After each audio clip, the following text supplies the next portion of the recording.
Due to COVID-19 situation, lockdown was imposed and it became difficult for several folks to make payment of their loan, due to which RBI came up with a gesture of moratorium, which means for some months you may defer your EMI payment.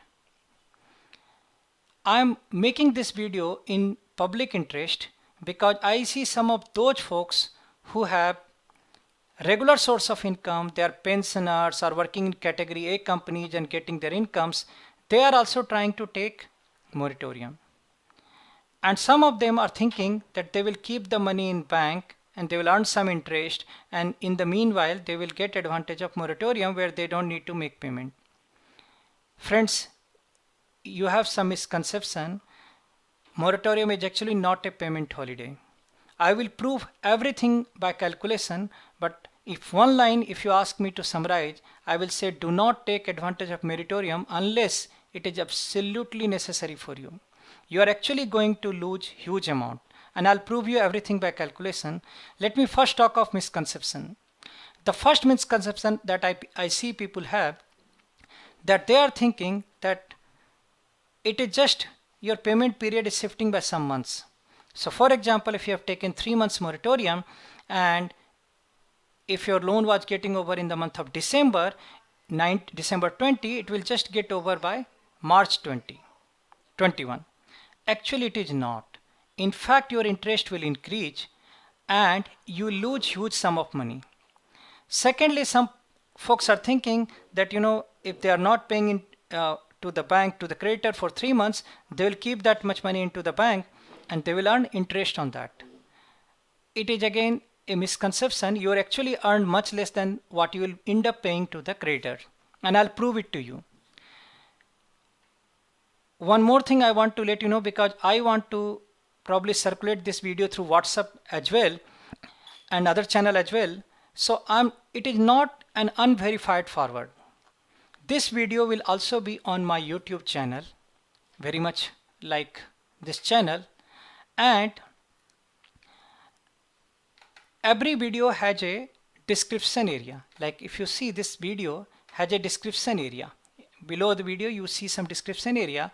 I am going to put this link of the Excel that has been used for all calculation, so that if you need, you can download this and you can see on your own. However, let me try to make you understand by PPT itself that what is happening. So understand what happens when you do not pay EMI for some months. So here is the situation. You had taken loan of 13,047 rupees for, your rate was 18%, which means 1.5% per month for 12 months. And around March, your outstanding was 10,000 rupees. Now you understand this way, that if you pay EMI every month, your interest in this month on 10,000 rupees was 150, 1.5%. Because of your EMI, that your outstanding got reduced by 1,000 rupees. So essentially you are going to pay around 8,954. You will pay interest on this amount. So your next period interest is 134. Your next period interest is 118. Look at what happens when you don't pay EMI for 3 months. Here your interest for this period is 150 rupees, but actually your interest for the another period is 152. You look at here, it was less, here it is more. Why it is more? Because this 150 rupees got added into 10,000 rupees. So next period you will be paying interest on 10,150.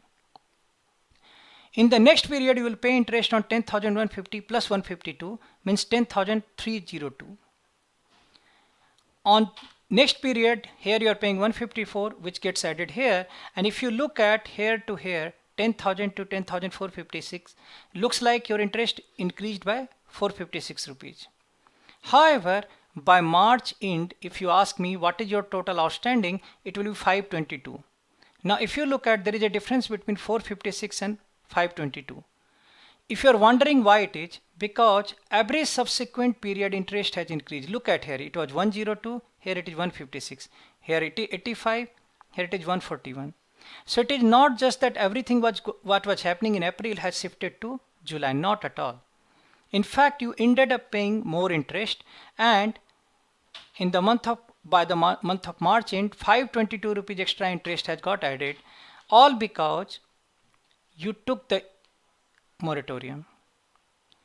And it is all that interest got added to principal, and that's why your principal actually increased by, in the beginning of this period, from 10,000 it became to 10,457. So it is not at all just that your money, your amount is shifting for 3 months. You are getting interest which is more, and it is actually increasing because interest get added to the outstanding. Also, if you think of, by March end, your loan is not over. Here in December it was getting over, in March it's not over. You have to pay 522 extra. Otherwise, if you want to close by March 21, you'll have to increase EMI. In lieu of 1196, you'll have to pay a little more so that you can close it here. So the period of loan has not just shifted from December 20 to March 21. This is a mistake, not March 20, just to March 21. Secondly, your interest actually has increased. And if you really needed to close by March 21, you'll have to pay more EMI. Your EMI has to increase from here. So don't opt it unless it is, it's not a payment holiday. You can look into RBI guideline. It says clearly that interest will be levied on you. Now the second misconception. There are some people who think that they are smart. They will keep the money in the bank and they will get the advantage of moratorium. Actually, you are not getting advantage. And I'll show you this time in the context of credit card holder. There are many people, many credit card customers who are trying to think that they are very smart and they can really take advantage. Actually, it's not. So let me show you how. So if you keep 10,000 rupees in a bank, more often than not, you can't get more than 1.5% in a quarter. 6% interest rate in a quarter is a pretty handsome return that you can think of. So in a quarter on 10,000 rupees, you will get 150 rupees. So balance, which will be at the end of the June, 10,150. But what happens when you have outstanding of 10,000 and you took moratorium of 3 months? In reality, in 3 months, you will be levied roughly 10% of interest. So on 10,000, you will be levied 1,000 rupees and your outstanding at the end of the period will be 11,000 rupees. So if you think of, you earned 150 rupees here, 10,000 to 10,150, and you ended up paying 1,000 extra interest. That's not a wise decision. So some of those folks, pensioners, those government employees, those employees working in category A and thinking that they will take advantage of moratorium, actually are not taking advantage. You are making huge loss to yourself. So you should pay your dues immediately if you have means, rather than just acting smart on that, because it's not a smart decision. It is not in your interest to take moratorium. You should rather clear it up as soon as possible. Thank you very much for listening. I hope it helps.